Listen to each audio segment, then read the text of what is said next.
I would now request Architect Girish Toshi sir, Architect Praveen Mari sir, requesting Girish sir, Praveen Mari sir, Architect Avinash Ankarge sir, and Architect Rahul Rawat sir to join the guest of honor for the panel discussion. Straight away start asking him question. The idea is to understand him deeply. When one architect works for 50 years, what all happens, So first question, sir, is what is your childhood or childhood memories? It's tough one. I come from a very small village where it's a drought-prone village. There's not enough, what do you call, uh, not enough resources to survive, really, to be frank. And we come relatively not such a happy background. But the only thing is what happened that my brother, who is elder to me, he's not kidding. He got the award recently. You know that. So I just followed him, and how did he do his architecture? I will tell you one thing. That's it's a little pathetic. I don't know. Do you want me to talk about all these things? Yeah. Yeah. Anyway, there was no external help for him for the education. So, but certain things happened because we stayed in the village. Some of the characters which he built around him, those characters, those values never vanished from him. Because when the resources are less, you know how to use those resources more efficiently. And if you want to use more efficiently, you should also know to be how to frugal, how to minimal. And that's how some of the things, and that was some kind of fulcrum for his life. His life was just around those things. Those values never changed. And the life was just moving around that fulcrum, the fulcrum of that minimal thing, never to waste anything, and recycling things. He was doing some of the things, amazing things, which I'll reveal now today. He was in the office. He's just opened one room and he called it the office. And there was a lot of letters used to come. You know what is, because he didn't have much work. So he used to reverse those letters, that envelope. He used to develop the skill in such a way, very carefully he'll open it, all these things, reverse the whole thing and make the new envelope out of it. No, it's true. And there's one artist friend from Gulbarga, he came and he saw, and he just observed all the time. He said, I learned from your brother. I'm also doing same thing over there. That's what I'm saying. He never liked to waste anything, That's a beautiful thing. And those are the values which he carried throughout his life. And with that, in other words, what has happened, nothing was given to him, Everything was earned, earned with toil, sweat, and hard work, you see. And the beautiful thing about him is that whatever he earned, he didn't earn for himself. He earned only to give to others. And that's a beautiful thing about him. Now I'm praising my brother, so I don't know how you take it, but this is a fact. This is a fact, you see. So I think he's more a giver than taker, He's more of, we can say, doer than dreamer. So I think his whole life was more or less, it's like walking on the edge of the hill with a narrow path. There's a lot of hurdles on it. And he has to balance himself. One misstep can be disaster in the life. And what he was balancing with, there's two things were there which were balancing him. His own survival and architecture. And survival, there's absolutely no external help. He's self-made man, self-driven man, and with very, very strong value system, which never, ever changed. And there's absolutely no compromise in life. Until end, irrespective of what condition is going through. I think that's a very beautiful thing. I'm praising my brothers too much, but these are facts. You have to accept it. Is there anything else? Sir, it's very difficult to imagine all this because I have seen from which village you came and now you are back into your village. I have seen your work also. My father used to tell about your work. Oh. And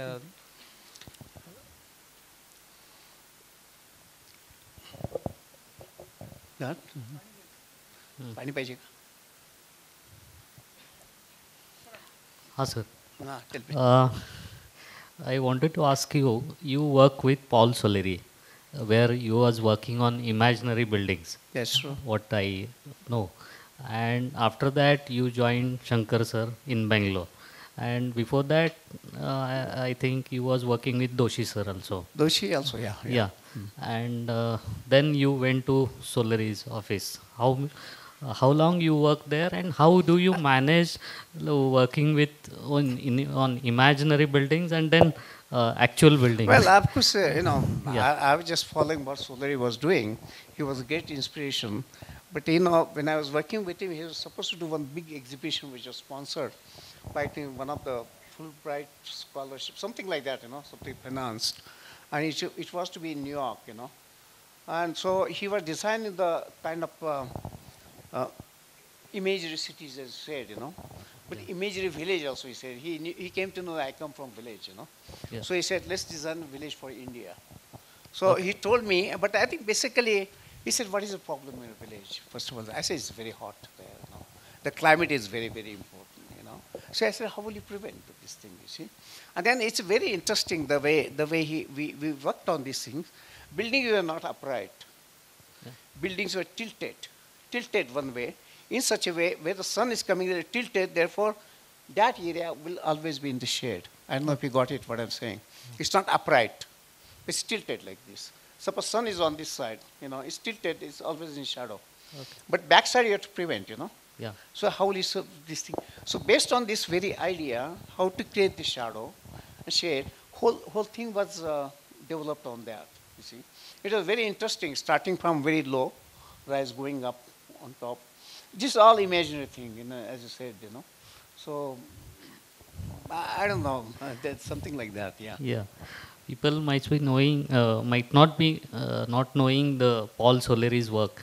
They work only with imaginary buildings, right? I mean, he also was building something, but there was no finance. Okay. Because finance was not there, and this is the place where you used to go now. So there is no more now. Yeah. But I think that time the people who has to come, physically they have to work there, and they have to pay to work. Yeah. This is a very unusual thing. Yeah. It can happen only in America, I'll tell you one thing. Yeah. It cannot happen anywhere else. So you go there, you work hard. Hard means really physical work. You have to pour the concrete and all that kind of stuff. And Soleri And bells. to do that, you have to pay the money. He said, I have to buy the concrete, so give me money. Yeah. That's the only way I can build it. And that's how he done it. And it's very interesting, whole structure, which is, if you see, Solari, what is done, it is done only by the students, Yeah.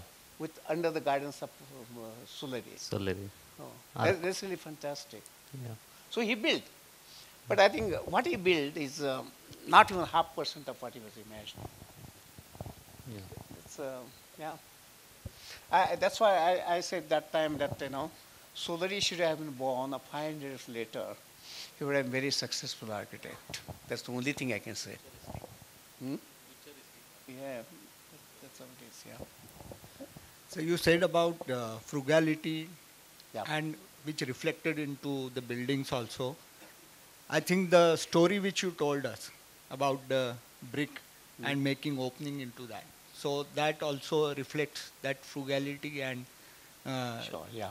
looking towards the material and using them very thinking ki I'm not wasting the material and I'm using True. appropriately. Yeah, So I think how you went to that chapdi system, you just please tell us. Yeah, that's very interesting. I don't know how many people know that chapdi system, but if you get a chance, please look into. Then the story will make sense. Otherwise, it doesn't.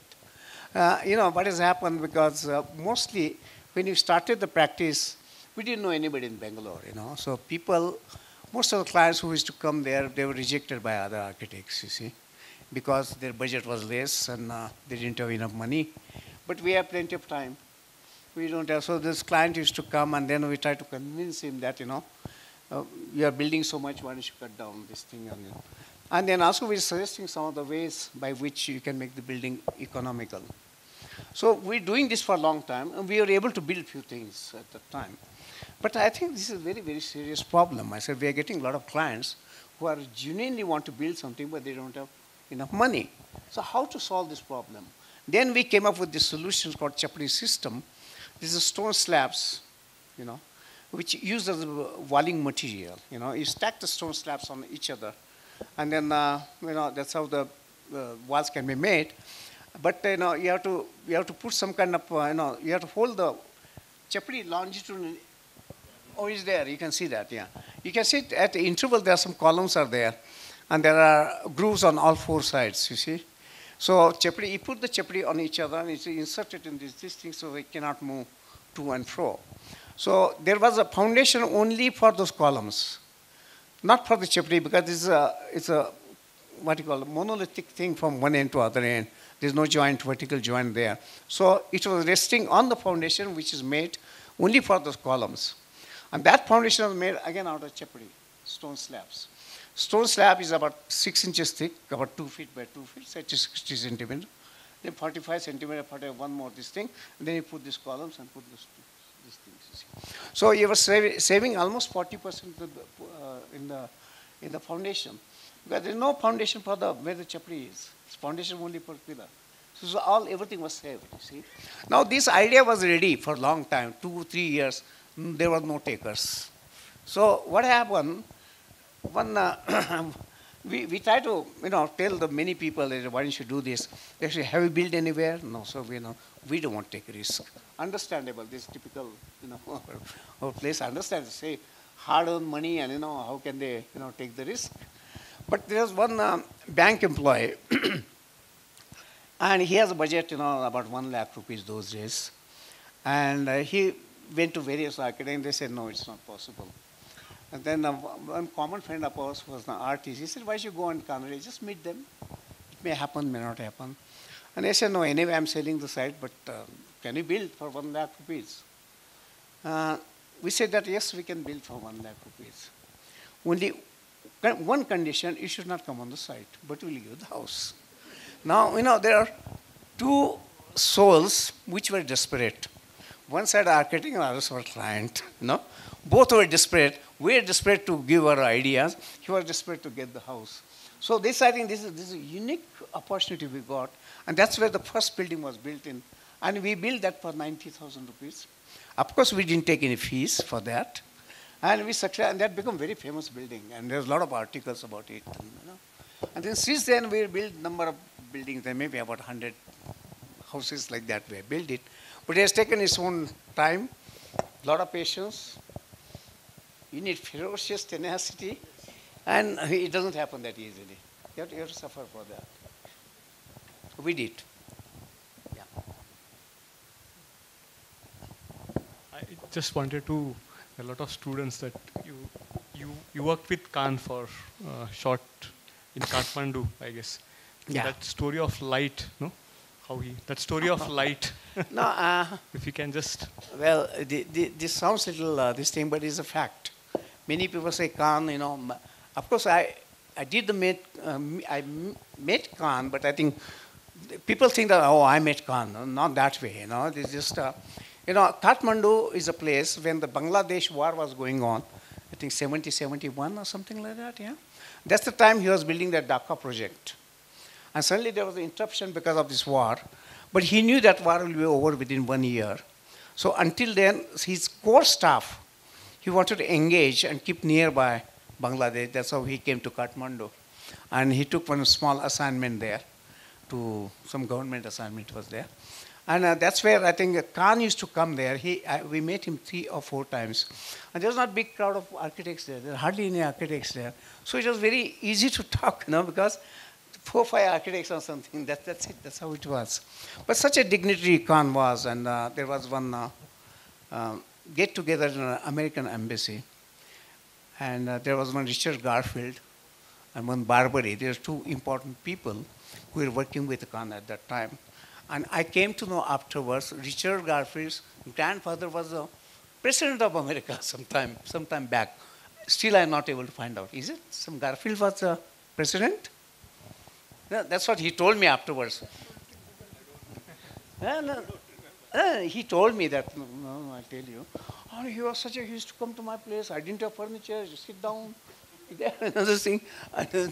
It's unbelievable, very friendly kind of thing, And anyway, I'm deviating from this. So anyway, that time we met in American Embassy. There was a get together, and there's 2, 3 architects and these 2 architects from America. So total 4, 5 architects, not more than that. Most of the rest of the people are dignitaries and politicians and engineers there. So I think it was easy to engage the Khan in talking, with the architects. And of course, that time I had done a lot of study about Khan, so it's relatively easy for me to converse with him. Not that easy, but relatively easy. So we're asking the question which is going on, and suddenly lights went off there, you see. Lights went off there, and everybody was stunned, it's a pin of silence. Somewhere in the corner, somebody is lighting his cigar. And suddenly he's putting the strike on the matchbox, and suddenly it's like, I can't say, do you know what the light is? Do you know what the light is? This is what the light is, And suddenly I realized that many times in my village, many times in Bangalore also when I was there, lights were going off all the time. Somebody was always lighting these things, but I never felt that is the light. So I was wondering, what is the special thing that Khan has realized? Do you know what the light is? What is the special meaning was there, which I didn't know before? I was thinking about it, what it is, And suddenly I realized that in the horizon of darkness, some kind of spark comes there, it becomes so valuable. Anything scarce is always valuable. Anything plenty, it's get devalued. So I understood the value of light, what the light is about. And then I read the story about Khan, talking about light. Light is the giver of all our presences. You know that? Light is the giver of all presences. Silence is lightless, darkless. Can you imagine this word? Silence is a darkless and lightless. How these 2 things can be together? Can it be lightless and darkless simultaneously? But silence has that. Light is the giver of all presences. Light to silence, silence to light, light to silence, silence, light, light falls on it, and he says there's inspiration. That spark, suddenly spark comes, and that becomes an inspiration. So inspiration, in everybody, every person, there's something silent in it. Only you have to throw some light on it, and suddenly it becomes awakened, and you get inspired. The inspiration is nothing but more like a lightning. It comes, appears, and disappears. The beauty of lightning is that it doesn't happen by itself. Should I continue talking? Yes, sure. Sure? But I have a more interesting question. Of course, this was great. So, 82-year-old Navnath Kanade is sitting... 80-year-old. Sorry, 80-year-old Navnath Kanade is sitting in Karimani. Kerimane, okay. Karimane, right? Karimane? Okay. Kerimane, yeah. Karimane. Yeah. The house he built for himself. He has a cup of coffee next to him. So, what he thinks, of past or future? What you as a Navnath Kanade think of past and future? Well, what images comes to your... It depends on what kind of tea tastes, How can I say that? Yeah. Tea doesn't taste, and I go back into tea tastes. Oh, there's a good future in front, So I don't know how to answer that, but what do you mean really? My basic question is, what do you think of future? Where we are going as an architect? Oh, that you're. So I don't know, because people are losing in touch with this technology. Really taking over. Is the technology for the people? Or people are for technology? Who is really dominating whom? Is technology dominating the person, or person is dominating the technology? Who is serving whom? That's a basic question. So technology, ultimately, it should become your servant. But it has become master now. So you have become a servant. So you have to be a little careful about this technology. I'm not so sure. I'm not expert about it. But I think they should not dictate the term of our life. Particularly artificial intelligence, I think is robbing all our freedom. So I think young people know it better about it than... Again, it should go to immeasurable. That immeasurably missing what you want to say. In the end, it should go to immeasurable thing. No? immeasurable to measurable and again immeasurable. It Yeah, should be. right. And that technology, because of this technology is overpowering, you are saying that immeasurable thing is missing at the end. So Right. immeasurable technology should not become immeasurable. Yeah. That's my point. Ah. The person should be immeasurable. Yeah, Ultimately, you live. yeah. Right, yeah. So who dictates whom? I mean, that's the whole problem. Yeah. Can we take one or quick questions Yeah, sure. from, Yeah. I think better. Kunal, please, please, Baila.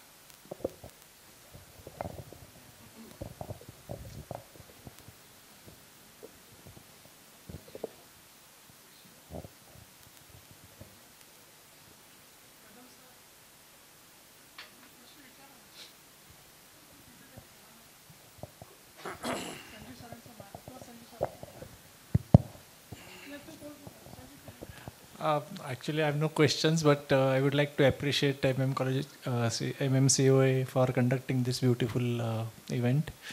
Uh, I'm a sketcher, so I would like to ask Avinash Yeah, that's also, and Navnath also. How important is really sketching in today's world? Because we have got SketchUps, we have got 3D Max, and people are directly doing 3D works. So do you think that sketching is important in today's technology, as he's rightly said? Is it depriving us from sketching or ideating during the design stage? That's my question. See, again, this technology comes into being now. When I was working with Doshi's office was only 9 or 10 years old, He started in 57, correct? Yeah. I was working in 66, so I think 9 years old. That time camera was not prevalent. It was not easily available. And it was very, very expensive habit to have the camera. Because you have to buy the reel, then you have to expose it and then make the prints. And it was a hell of these things, you see. So simply we couldn't afford it. Therefore, the only way was doing the sketching. So difference between sketching is that you and the building, you become very intimate. Anything you draw, you have to draw from the building. So you look at the building very carefully. Every line you draw, it is something related to the building. So when you're sketching, there are you and the building, nothing in between. When camera came about, then what happened? Your distance between the building and yours increased tremendously. I mean, you started taking the click, anyway I can see it. But you never see those pictures afterwards, you see. So I think this technology particularly, now again you say I'm an old timer who doesn't like technology, but I'm telling you, ultimately it's keeping you away from what real thing is. The sketching is everything you have to scan, every line you have to draw, every corner you have to see. And before sketching also, even when you're doing the photography, when you got this first camera, I think there are 8 or 10 this you used to get, It's very expensive, So to take this 8 shots, we have to look at the building in the morning, go in the afternoon, this angle or that angle, because simply you cannot afford more than 8 pictures. So you look at the building very, very, very differently, So what I'm saying, the very resources are scarce, I think your intimacy with the building increases. And that's a beautiful thing. And that's the reason we are going away from that. That's what it is. Sketching is a beautiful thing because, there's only 2 entities, you and the building. There's nothing in between. Camera can be in between. It's put a big, it's kind of blinding you out, There you are, here I am. In between there's a camera. So you really don't look at the building. Camera looks at the building. For you, camera looks at the building, not you look at the building. That's the difference, possible. I don't know. Yeah, rightly said. Yeah, but personally, again, I think it's very important to draw because I think it's extension of your brain, like it's extension of you, and it's again a personal thing. Like it's a tool, I could say, and I think you should know where to stop and where to use that tool as a technology in a different way. But I would always prefer to first start with a hand because those intuitive ideas, your hand knows but not that mouse, right? Like, or that click. Because you know where to stop. Like, your brain tells that where to stop to that line. So I think it's very important at what point you stop that hand and at what point that technology should take over in that today's thing, I guess. And if you balance that, I think then you can do like magic, I guess. But one should know. But I think it's not like the technology also shouldn't be used or something, but because as today's thing. But that's what, like, the balance is very important, I guess. Rasika?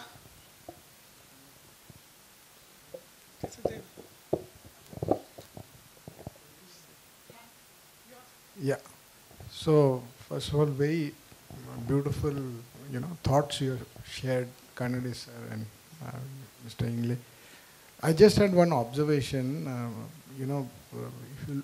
When I looked at the sketches that were shown, you showed Stephen Hall's work, you showed Zumta's work, and I remember one small talk that was in Ayuka when Rajesh sir had come, Anand Raje, who had worked with Louis Kahn, and he said that if when you draw with your hand, there is an innocence, and that comes from inside. And I think that the machine can never replace.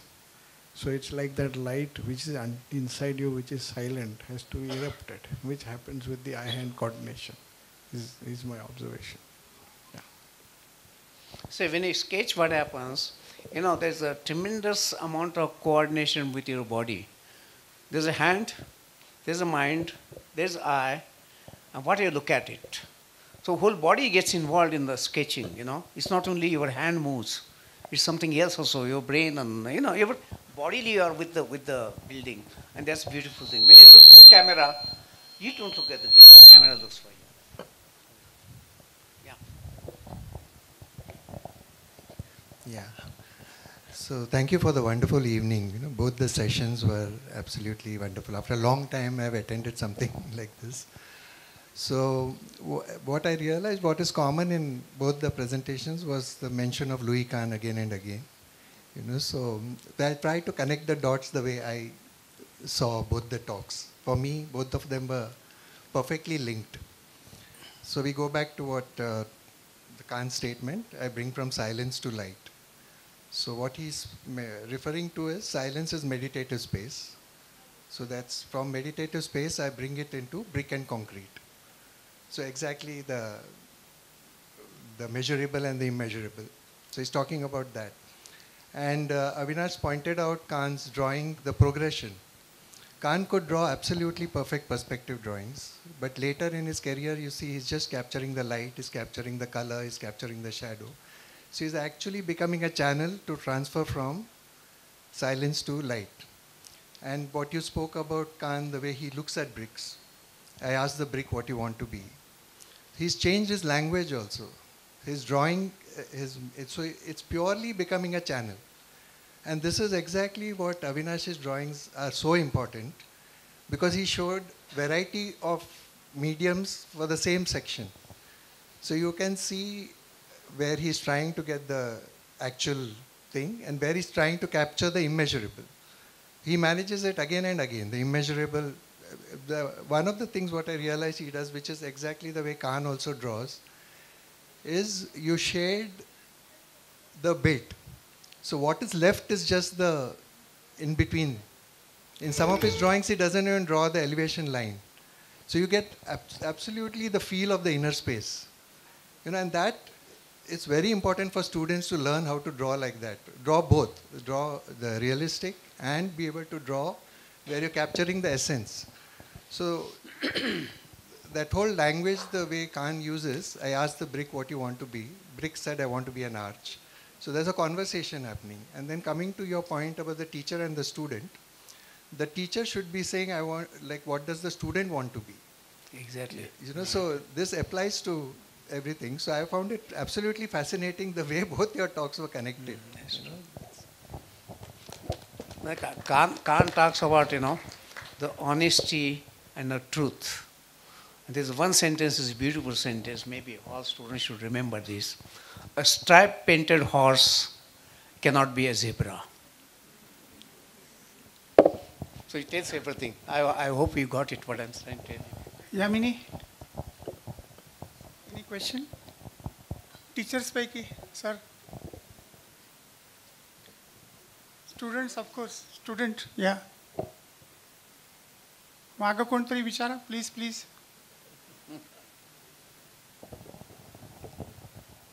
एवढे मोठे master आलेत, परत हा chance नाही मिळणार.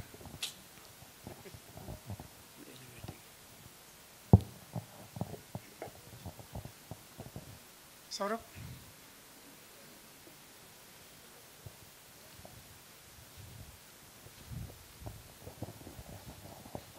So, in today's time, with the young practice which starts, how, when you came from Paulo Soler and joined Shankar sir, the patience you kept for your all projects, what kept you going, though you explained in frugality and other things, but that duration was long. And today's time is so fast that it's so difficult to wait. So how you advise on that? The only thing I can say, be patient. What else can I say? I think good things how you manage that? Good things don't come easily, you know. And people want everything easy. Easy is not possible, you know. You have to have patience. You have to have a little pain, you know. The pain and pleasure, you should understand the definition. Or you should have that capacity that you're aware of so much, you don't understand the difference between pain and pleasure. Both are equally important for you. So I think you just get rid of all distinctions, and then you only know that I want to do good architecture. That's the only thing. You may succeed, you may not succeed. You'll have to take that risk in your life. So I don't know, I'm not answering your question correctly, but maybe Girish has to say something about it. अविनाशचे भाऊ, भाभी, आई, वडील सगळे इथं आहे. तर माझी इच्छा अशी की भावाने एक तरी वाक्य बोलावं आपल्या छोटा भावाबद्दल. नक्कीच आज तुला खूप छान वाटत असेल. आनंद तर खूप होतोय. त्यांनी जी सुरुवात केलेली आहे ती म्हणजे भरपूर कष्ट घेतलेले आहेत त्यांनी इथपर्यंत पोहोचण्यासाठी. आणि तुमचे आशीर्वाद आहेत, तुम्ही असे गुरु लाभले त्यांना, मोहे सर वगैरे तुम्ही सगळे, त्यामुळं आनंद तर खूप होतोय मला. आणि पुढच्या ह्याच्यासाठी त्याला शुभेच्छा. आईला काही बोलायचं आहे? एक वाक्य फक्त.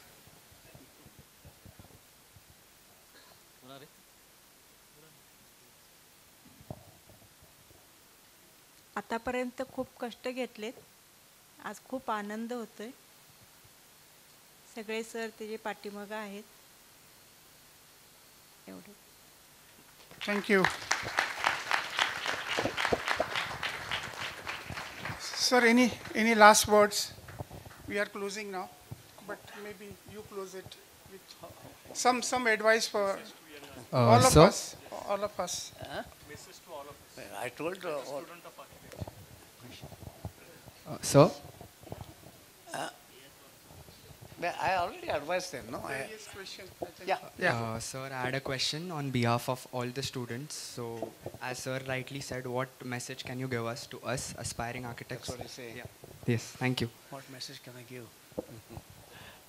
So, you see, if you want to achieve something, you should have a lot of patience. Don't look for the shortcut methods. That's not the way to go about, you know. As I said, good is not easy. And if it's not easy, you have to take little trouble for it, you know. So I think only way is to work hard. That's the only way, you see. And be honest to I told the story about brick and everything, you know. Be honest to the material, be honest to the building. Look, when you're doing any building, using any brick, as I told you earlier, suppose you build, tomorrow you become an architect, you build some wall, and this wall is, if you don't give the right position to the wall, to the brick, when you walk nearby there, every time, this is the architect. He's going to ask you, and he's going to really call you names and everything, because he silently does it, you see. You should be aware of that, you see. Be aware, because whatever you do, that building is looking at you, and staring at you, and telling you again and again. If he's happy, it will give you a smile. If he's not happy, he's going to curse you. That's the only thing I can say. What else? Yeah.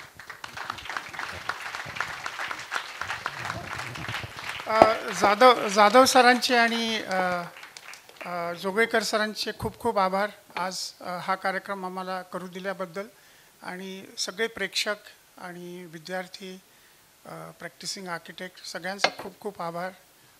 असेच कार्यक्रम आम्ही करत राहू नक्कीच पुढे. खूप खूप आभार.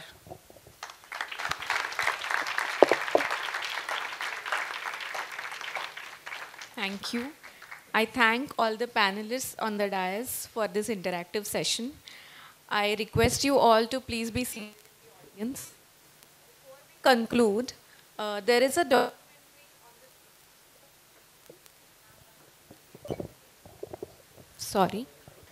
Before we conclude, there is a documentary on the journey of the Kanade brothers, architect Shankar Kanade and architect Navnath Kanade, titled as Kanade, produced by T-Boy, describes their wisdom and novel contribution to the built environment of Bangalore and their unconventional ways of imparting knowledge as teachers.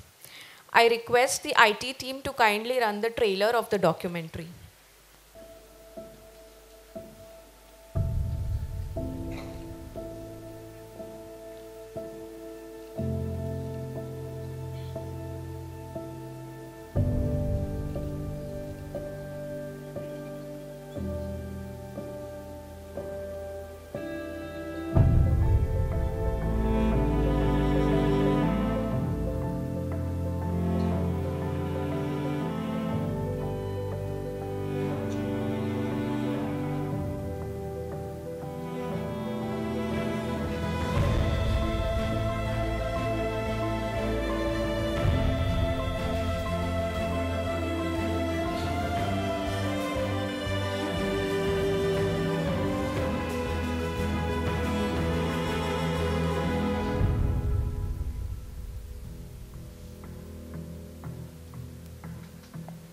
Can we have a big round of applause?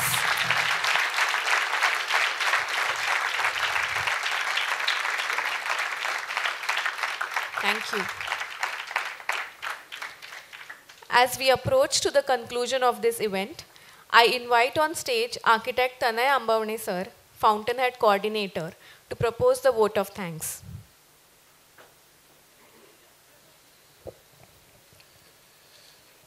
Thank you, Saili ma'am. Good evening, everyone. My sincere salutations to all present here. I would like to take this opportunity to mention my sincere expressions of honor to be present here today to experience the brilliance of extraordinary work by our chief guest, architect Navnath sir, and also the architectural sketching excellence by architect Avinash sir. Like Kanade sir said, I would also like to quote about Khan. I believe this dialogue that we had on the stage and the entire program that we had brings light to the understanding and the brightness that we have about architecture and space. I would also like to request everyone to kindly visit the exhibition that displays the sketches done by Avinash sir on the first floor corridor of Mmcoa. On behalf of Marathwada Mitra Mandas Management, Principal of Mmcoa, Architect Aniruddha Jogaikar sir, faculty, staff and students, I thank our chief guest, Architect Navnath Kanade sir, Architect Avinash Ankalge sir, Architect Praveen Mali sir, and Architect Rahul Rawat sir for carving out time from their schedules and gracing this event with their presence. I would like to thank Architect Girish Doshi sir for guiding us through the event. I thank Marathwada Mitra Mandas Executive President Honorable Shri B.G. Jadhav sir and members of the management for letting us conduct this event. I thank all faculty members and student coordinators, technical team, catering team, Kale Hall management for organizing this event and everyone involved in making this event a success. I once again thank everyone for joining us today. I wish you have a great evening. Thank you.